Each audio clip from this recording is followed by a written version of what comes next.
বৈষ্ণবেভ্যো জয় রূপ সনাতন ভট্ট রঘুনাথ শ্রী গোপাল ভট্ট দাস রঘুনাথ ভক্তি ভরে বন্দে ছয় গোসাইয়ের চরণ যাহা হইতে বিঘ্ন নাশ অভীষ্ট পূরণ।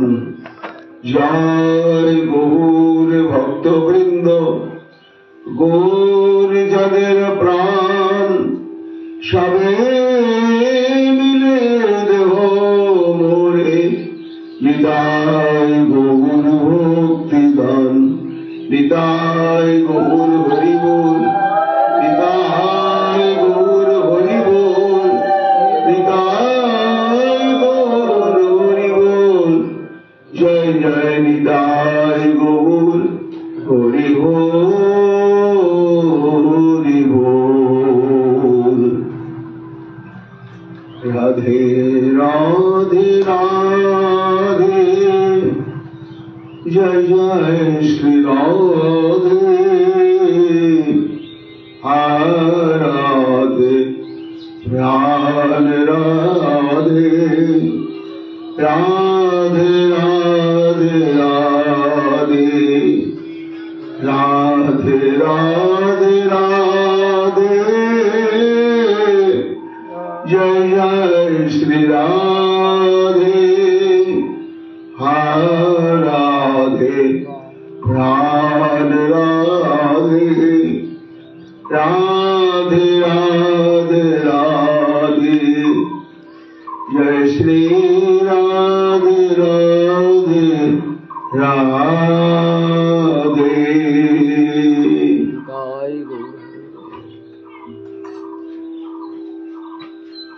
শ্রী বদলায়নে উবাচ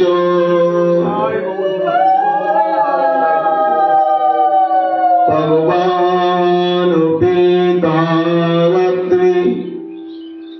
শরৎ চক্রবর্তী এতে যংশ কলা পুংস কৃষ্ণস্থ ভগবান স্বয়ং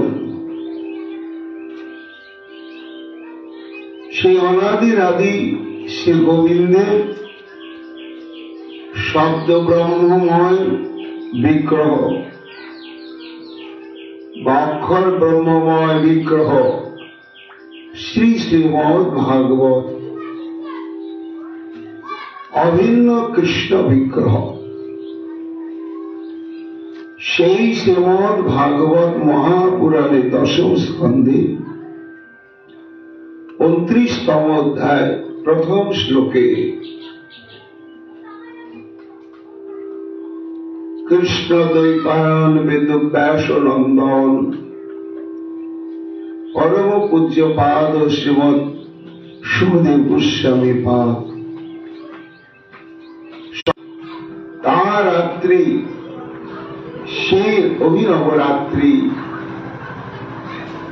কেমন অভিনব রাত্রি শারদ উৎফুল্ল মল্লিকা অর্থাৎ শরৎকালীন পূর্ণিমার পরিপূর্ণতম ষোলকলায় পূর্ণ চন্দ্র সমোদিত হয়েছে এবং শরৎকালীন যে সমস্ত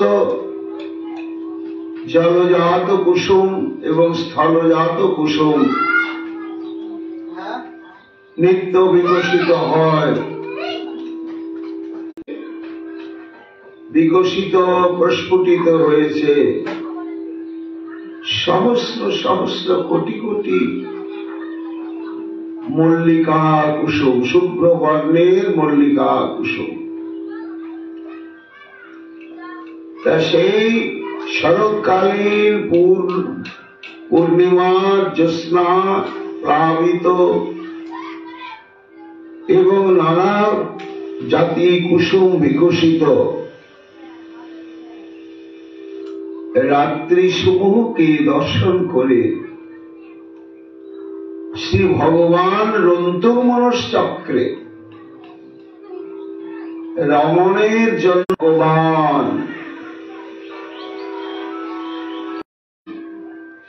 করছে। অন্যান্য লীলা বর্ণনার প্রাক্কালে আপনি শ্রীকৃষ্ণের নাম, শ্রীকৃষ্ণের কথাই উল্লেখ করেছেন, কিন্তু এই লীলা প্রসঙ্গ, লীলাটির নাম হচ্ছে মহারাস লীলা। এখানে আমি প্রারম্ভেই ভগবান শব্দটি উচ্চারণ করলাম কেন জানো না? রহস্য হচ্ছে ওদের বংশানুক্রমিক ভাবে ওরা হচ্ছে মন্ত্র সিদ্ধ। কিসের মন্ত্র? গাত্রবন্ধন মন্ত্র। ওই মন্ত্রটি হাতে জল নিয়ে মন্ত্র পাঠ করে সেই মন্ত্রপুত জলটি যখন সর্বাঙ্গে ছিটিয়ে দিয়ে যেখানে সর্পাদি থাকে সেখানে যখন যাবে, তখন ওই গাটা বাঁধা থাকার জন্য ওরা যতই উগ্র সর্পকে ধরুক না কেন, সর্প আর দংশন করার ক্ষমতা প্রকাশ করতে পারে না, তার অধীন বশ্যতা স্বীকার করতে বাধ্যই হয়। তেমনি এই রাধা গোবিন্দের সম্ভোগাত্মক মহারাস লীলা, এই লীলা শ্রবণ করবার আগে একটু গাটা বেঁধে নিতে হবে, না হলে ভয়ঙ্কর কামরূপ সর্প ও দংশন করবে। সে গা বাঁধার মন্ত্রটা কি না? গা বাঁধার মন্ত্র হচ্ছে ভগবান। লীলাটি কে করছেন? কোন গোয়ালার ছেলে এমনি করছেন না, কাম উন্মত্ত কোন যুবক যুবতীগণকে নিয়ে লীলা করছেন না। কে করছেন? ভগবান। ভগবান কাকে বলা হয়? তার স্বরূপ কি না? কর্তুম অকর্তুম অন্যথা কর্তুম সমর্থ ইতি ভগবান। যিনি ভাঙতে পারেন, গড়তে পারেন, পরিবর্তন করতে পারেন, ভগবান। সেই ভগবানের পরিচয় কে? নারায়ণ, না রামচন্দ্র, না নৃসিংহদেব? না, সুত গোস্বামী পাদ ঘোষণা করলেন এতে চাংশ কলা, এই যত কিছু অবতার এবং বিলাসমূর্তি আদি আছে, এরা হচ্ছে অংশ এবং কলা কার? কৃষ্ণস্তু ভগবান স্বয়ং। শ্রীকৃষ্ণের কেউ অংশ বা কলা, এদেরকে বলা হয় অবতার। কার অবতার? কৃষ্ণের থেকে এদের প্রকাশ হয়েছে। এই জন্য কৃষ্ণ হচ্ছেন স্বয়ং ভগবান। তিনি অসমর্থ, তার সমান বা তার চাইতে বৃহৎ বা বড় জগতে ব্রহ্মাণ্ডে কেউ নেই। সেই ভগবানের যে লীলা, মহারাস লীলা, এই 29তম অধ্যায় বর্ণনা করছে। মেব যৌবিত্তি তত্ত্বত ত্যক্ত্বা দেহং পুনর্জন্ম নৈতি মাম এতি অর্জুন। হে অর্জুন, আমার জন্ম থেকে আরম্ভ করে ক্রমানুসারে বিচিত্র প্রকার লীলা এবং সমস্ত লীলার মধ্যে সর্বশ্রেষ্ঠ হচ্ছে এই অসংখ্য লীলার মধ্যে যখন রাসলীলার কথা মনে পড়ে, তখনই আমি কীদৃশং ভাবে কেমন হয়ে যায় যা প্রাকৃত লীলার ন্যায় শুনলেও তখন ভগবানের লীলা, এই জ্ঞান থেকে তারা সরে যায় না। এইভাবে আমার সমস্ত লীলা ভগবানের লীলা। এই বুদ্ধি নিয়ে যারা শ্রবণে ধ্রুব মৃত্যু ধ্রুবং জন্ম বিতস্য, তুমি এর আগে আমাকে বলেছ অর্জুন যার জন্ম হয়েছে তার মরণ হবেই, আর যার মরণ হয়েছে তার জন্ম হবেই হবে। তা মরলেই যদি জন্ম হয় এটা তুমি নিজেই বলেছ আমাকে, আবার এখন বলছো যে তোমার এই লীলা বিলাসাদি তুমি ভগবান এই বুদ্ধি নিয়ে যারা শ্রবণ কীর্তন করবে তাদের পুনর্জন্ম হবে না। আবার আগেই বলেছ যে মরলেই জন্ম হবে, এখন বলছো যে না জন্ম হবে না, তাহলে ভূত থেকে যাবে। বলে না না না, তাদেরই জন্মের পরে অবশ্যই মৃত্যু হয় এবং মৃত্যুর পরে অবশ্যই জন্ম হয় অর্জুন।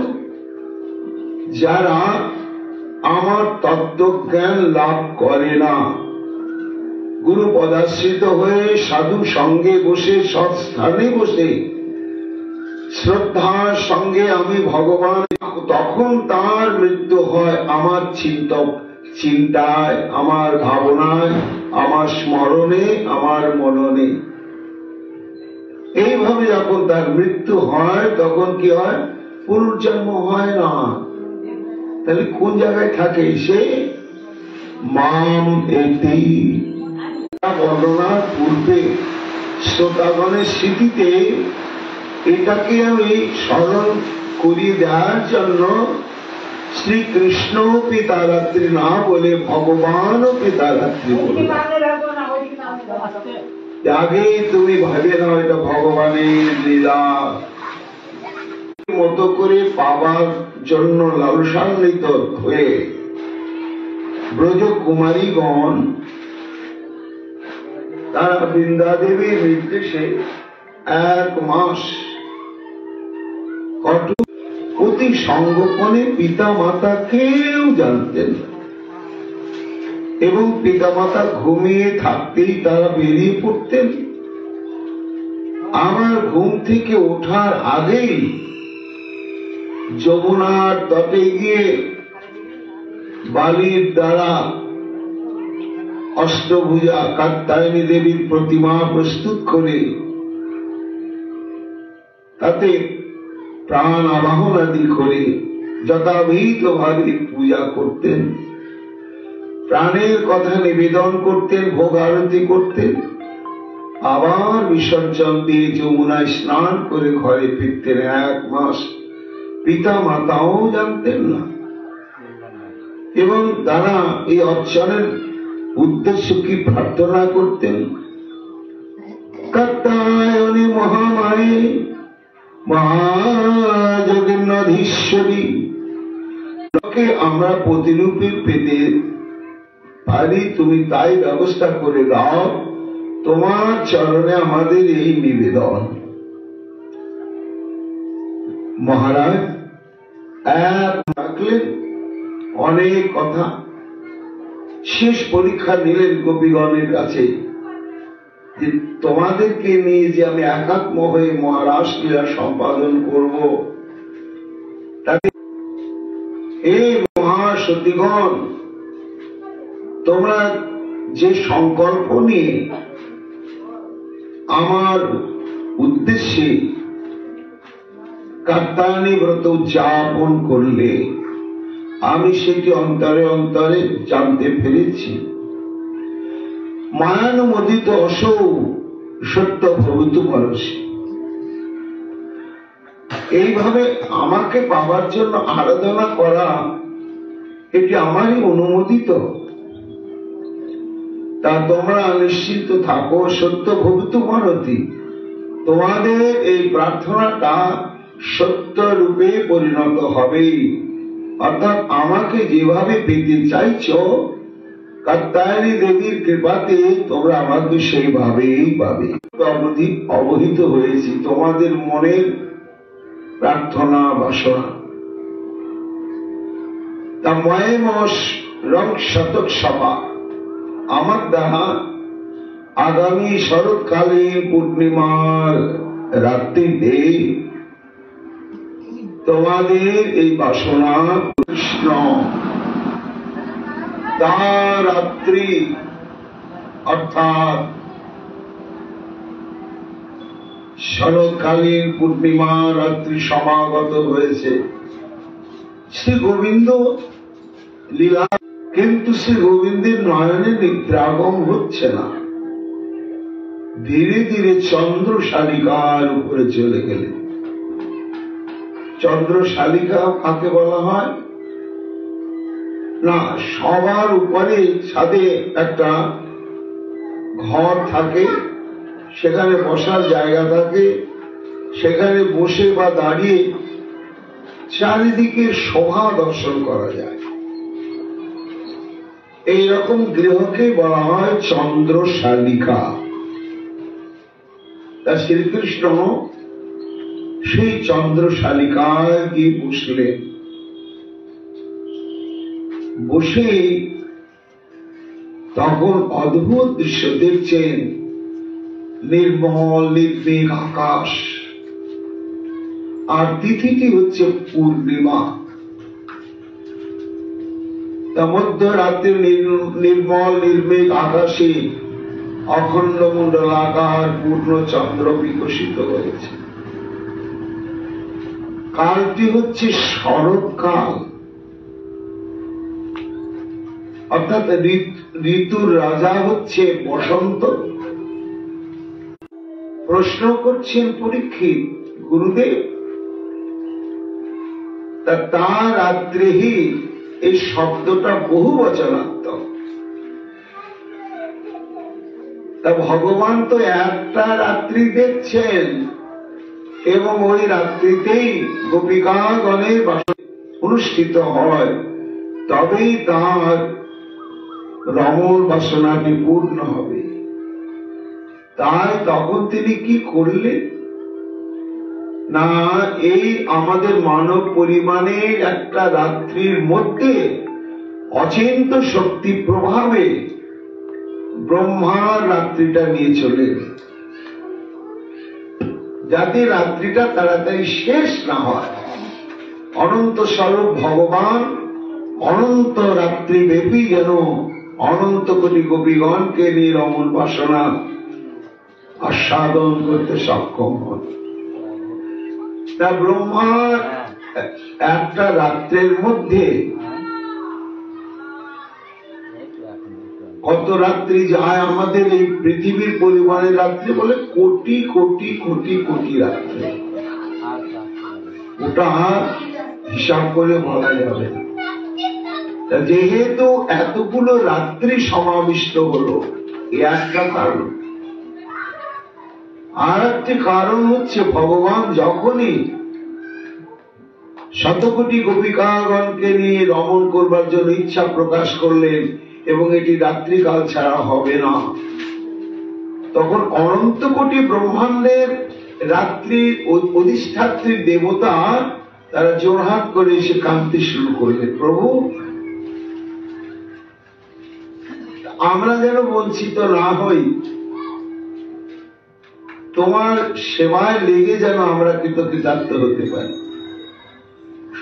অচিন্ত শক্তি প্রভাবে ওই একটি রাত্রের মধ্যে অনন্ত কোটি ব্রহ্মাণ্ডের অনন্ত কোটি রাত্রি, ব্রহ্মার রাত্রি একত্রিত হয়ে গেল। এই জন্য ভগবানও কি তার রাত্রি, রাত্রিটি কেমন? এই বাচ্চাগুলো শারদোৎফুল্ল মল্লিকা, অর্থাৎ ষড় ঋতুর মধ্যে যদিও বসন্ত ঋতুকে ঋতুরাজ বলা হয়, কিন্তু বসন্তকালের পূর্ণিমার চাঁদ শরৎকালে চাঁদের ন্যায় পরিষ্কার সুন্দর মাধুর্যমণ্ডিত হয় না। শরৎকালের পূর্ণচন্দ্রই হয় মাধুর্যমণ্ডিত। তখন সেই রাত্রি সমাগত হয়েছে এবং অদ্ভুত শারদ উৎফুল্ল উৎফুল্ল মল্লিকা মানে আনন্দের সঙ্গে বিকশিত হওয়া।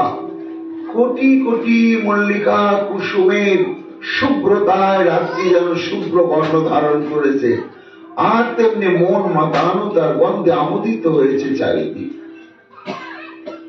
পরীক্ষিত বলছেন, গুরুদেব, মল্লিকা কুসুম, যাকে আমরা চলতি ভাষায় বলি বেলফুল, এখন থেকে আরম্ভ হবে, একেবারে সারা গ্রীষ্মকাল চলবে। কেন না, ভগবানের এই ব্রজেন্দ্র নন্দন স্বরূপ ছাড়া আর অন্য ভগবত স্বরূপের দ্বারা রাসলীলা হবে না। বৈকুণ্ঠে লক্ষ্মী দেবী এবং তার কাল কৃষ্ণ ভৃত্য, কৃষ্ণ সেবনে প্রবীণ। কাল হচ্ছে কৃষ্ণ ভৃত্য, তাই রাসলীলা বাসনা যাবে কৃষ্ণের উদয় হয়, শরতের পূর্ণচন্দ্র শিকরে উদয়। অমাবস্যা তিথিতেও যদি গোবিন্দের অন্তরে রাসলীলার বাসনাটা উদয় হয়, তখন ওই রাসস্থলীর সীমানা যতটা, ওই সীমানার মধ্যে শরৎ ঋতু এবং শরৎকালে পূর্ণচন্দ্র উদয় হয়, রাসলীলা হয়। কিন্তু তার বাইরে অমাবস্যা। তো ভগবানের অচিন্ত শক্তি সম্পন্ন যোগমায়ের দ্বারা লীলা সমাধিত হচ্ছে বলে এগুলো সাধারণ মানুষ হৃদয়ঙ্গম করতে পারবে না। এই জন্য মহারাজ ভগবান পিতারাত্রি শারদুৎপুল্ল মল্লিকা বৃক্ষরন্তুম মনুষ্যাক্রী। মনির শিগণ আত্মারাম, কিন্তু কৃষ্ণের আত্মারামতা আর মণিগণের আত্মারামতার মধ্যে ভেদ আছে। মণিগণ তাদের যোগাদি অনুশীলনের দ্বারা আত্মাতে রমণ করে তারা তৃপ্ত থাকেন। এই জন্য আনন্দ পাওয়ার জন্য, চিত্ত বিনোদনের জন্য অন্য কোন বস্তু, অন্য কোন ব্যক্তি, অন্য কোন স্থান, অন্য কোন কালের প্রয়োজন হয় না। এই হচ্ছে পরিবারের আত্মার আত্মতা। আবার ভগবান শ্রীকৃষ্ণ আত্মারাম,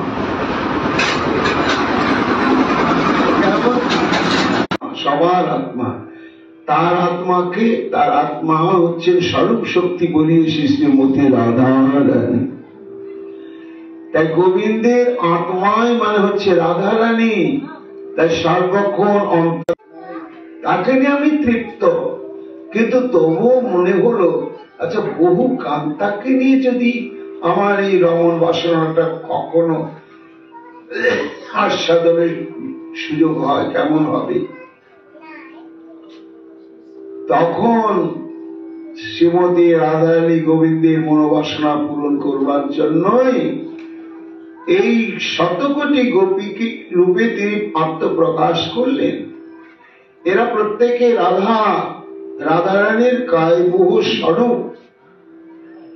আকৃতি, বর্ণ, স্বভাব ভেদ থাকলেও প্রত্যেকেই রাধা রাসলীলা পরিচালনা করবি, তেমন তেমন ভাবে আমি আস্বাদন করব। বিশ্ব গুরুদেব, তাহলে রাসলীলা কেন করলেন ভগবান? তা তোমাকে বললাম তো, তবু পরিষ্কার করে আবার বলছি শোনো। তখন দেখছি অদ্ভুত, আমি সুদর্শন একটি ব্যক্তি, আর আমার সামনে চার মাথাওয়ালা একটা লোক। আমি কে আর উনি কে, আর আমার কর্তব্যই বা কি, ওর সঙ্গে আমার সম্পর্ক কি, তা জিজ্ঞাসা করলি। তখন ব্রহ্মা বললেন, তুমি আমার পুত্র। মানুষের মধ্যে যে যৌন কাম শক্তি রয়েছে, সে কাম শক্তির অধিষ্ঠাত্রী দেবতা তুমি। আমার হৃদয় থেকে তোমার প্রকাশ ঘটালাম, তাই তোমার নাম মনোভব। ও তুমি আমার পিতা, তোমার থেকে আমার জন্ম, তা আমায় জন্ম দিলে কেন পিতা, আমার কাজ কি? এই নাও ফুলধনু আর এই মদন মদন মোহন স্তম্ভন উচ্চাটন, এই 5টি বাণ দিলাম। তোমার কাজ হচ্ছে এক একটা বাণ নিক্ষেপ করে জগতের সমস্ত জীবগণকে, প্রাণীগণকে, মুনি ঋষি এমনকি দেবতাগণকেও তুমি কামে উত্তেজিত প্রতারিত করছে। গিয়ে কেউ মৈথুন ধর্মকে অবলম্বন করে সৃষ্টি বিস্তার করছে না। এই জন্য সৃষ্টি বিস্তার যদি না হয় তাহলে জীব জন্মগ্রহণ করতে পারবে না, কৃষ্ণ ভজন যোগ্য মানব দেহ পাবে না, সে প্রেম ভক্তি সাধন করতে পারবে না। এই জন্য সৃষ্টির প্রবাহটা চলা দরকার। তা তুমি বাণ যাকে বিদ্ধ করবে সে এমন ভাবে কামের দ্বারা অধৈর্য হয়ে যাবে, তখন মৈথুনাদি ধর্মকে অবলম্বন করবেই, আর তখন এই সৃষ্টি প্রবাহ চলতেই থাকবে। তখন ব্রহ্মাকে লক্ষ্য স্থির করছে দরুলপাল নেই। ব্রহ্মা বলছে পুত্রা কি করছো? বলে পরীক্ষা করব। আরে আমাকে না, বলে এখানে তুমি আর আমি ছাড়া কেউ নেই, আর কি করবো? বলতে বলতে বাণটা ছেড়ে দিয়েছে। যে ছেড়ে দিয়েছে ব্রহ্মার থেকে সৃষ্ট অপ্সরা বৃন্দ, কন্যা বট, ব্রহ্মা তখন কামে নিজের সমস্ত তত্ত্বজ্ঞানকে ভাসিয়ে দিলেন। যার 4টি বদন, প্রথম বদনে করে বেদ প্রকাশন, দ্বিতীয় বদনে করে ব্রহ্মাণ্ডের পত্তন, তৃতীয় বদনে তার হুতাসন জলে, চতুর্থ বদনে সদা হরি আর মনির শিখা কথা। একবার ভগবান বেটাকে যদি পেতাম তাহলে বুঝতাম যে আমার বাণের শক্তি কত। এই জন্য সুকমণি বলছেন মহারাজ রাসলীলার আসল কারণ এই রাসলীলার অবতারণা করলেন। তোমাকে আমি এই রাসলীলার যে মাহাত্ম্য সেটা সবার শেষে বলবো, কিন্তু তবু সবার অবগতির জন্য এখানে বলছি। বিক্রীড়িতং ব্রজবধূবির্দঞ্চ বিষ্ণু শ্রদ্ধান্বিত শ্রীনাথ বর্ণয়জ ভক্তিং পরাং ভগবতী প্রতিরূপ্য কামং হৃদরোগমস্যপহীনত্ব চিরনধিরাস। হৃদরোগ কাম তার তৎকালে হয় ক্ষয়, 3 গুণ ক্ষোভ নয় মহাধীর হয়। উজ্জ্বল মধুর রস প্রেম ভক্তি পায়, আনন্দে কৃষ্ণ মাধুর্যে বিহরে সদায়। যেই শোনে যেই পড়ে তার ফল তার বেশি ফলে কাকে। যেমন কালী দমন লীলা, এটা তো বুঝি, কিন্তু রাস লীলা, রাস মানেটা কি, কোন লীলা কি? তখন সুকমণি বলছেন মহারাজ হ্যাঁ এটা প্রশ্নই তোমার। তা এই রাস লীলা কাকে বলে এটা অনেক অনেক ঋষিগণ ঘোষণা করেছেন। একে একে বলছো না। নর্তকীভি রণিকাভি মন্ডলে বিচরিষ্ণভি যত্রৈক নট নৃত্যতি নটস্তদ্বৈ হইল স্বপন বিভু। একজন নর্তকের সঙ্গে অনেক অনেক অনেক নর্তকী বৃন্দ নৃত্য যখন অদ্ভুত অদৃষ্টপূর্ব সুর তাল রাগেরই সঙ্গে সংযুক্ত প্রাপ্ত হয়, তখন তার নাম হয় রাসলীলা। এবং এই রাসলীলা না কেউ বর্তাতে, স্বর্গাদি কোন ধামে রাসলীলা সম্ভব নয়।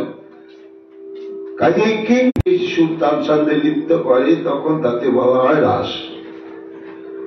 এছাড়া রাসের আরো একটা উচ্চ তাৎপর্য আছে মহারাজ।